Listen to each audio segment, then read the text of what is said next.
Marx did not become a communist until 1844. Prior to this, he was a radical Democrat. In October 1842, Marx moved to Cologne and was appointed as one of the editors of the Rhineland News, a paper that was funded by bourgeois liberals and under the constant threat of censorship by the authoritarian Prussian government. Marx's first articles as editor were written in response to accusations that the paper supported communism. These accusations, which were made by a more popular newspaper, stemmed from the fact that the Rhineland News had published an article on the poverty of workers living in apartment blocks and a report of a science conference in Strasbourg, where followers of the socialist Fourier spoke.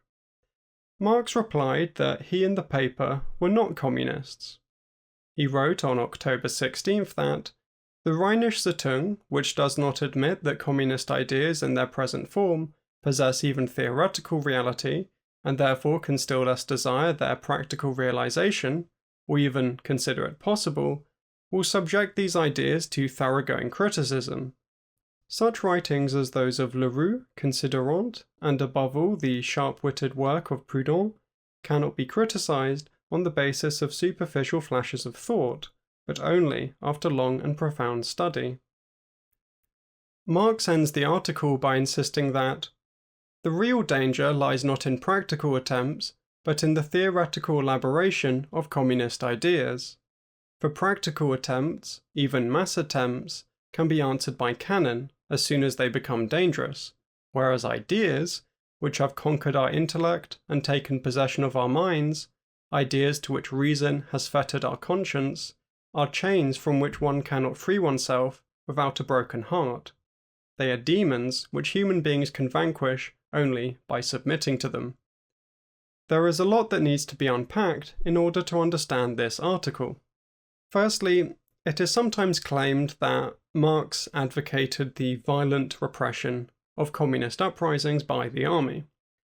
An alternative interpretation is as follows.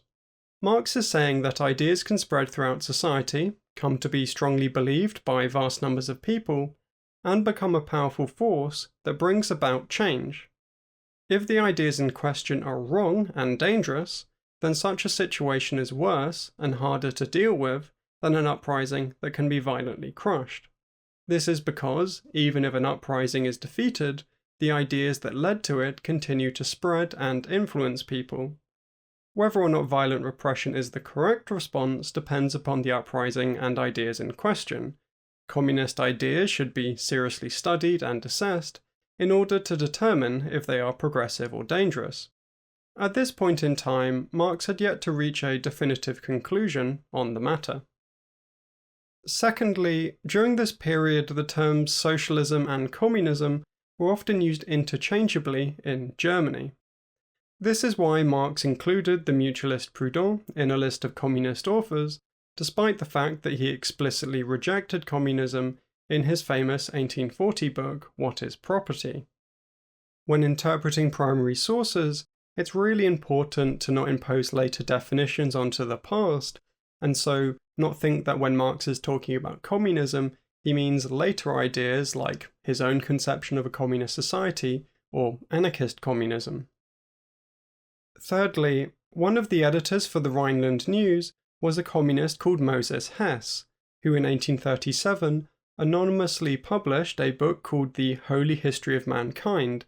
It is often described as the first extensive socialist tract to appear in Germany, and having read it, it's perhaps the strangest book I have ever read. It is sometimes claimed that Hess was the author of the communist articles that got the Rhineland News in trouble. This seems likely, but I've not been able to verify it. Whilst living in Cologne, Hess ran a weekly discussion circle and reading group on the social question, which Marx attended. It is not known what books they read, but it probably included early French socialist authors, since Marx mentions a few of them by name. Lastly, a key factor in Marx's initial reaction to communist ideas was his experiences with a group in Berlin known as the Free, or the Free Ones, who submitted articles to the Rhineland News. Its membership included Marx's future best friend Engels, and two of Marx's future adversaries, his increasingly estranged friend Bruno Bauer and Johann Caspar Schmidt, who wrote under the pen name Max Stirner. It is difficult to determine from the available evidence in English what communism meant to members of the Free.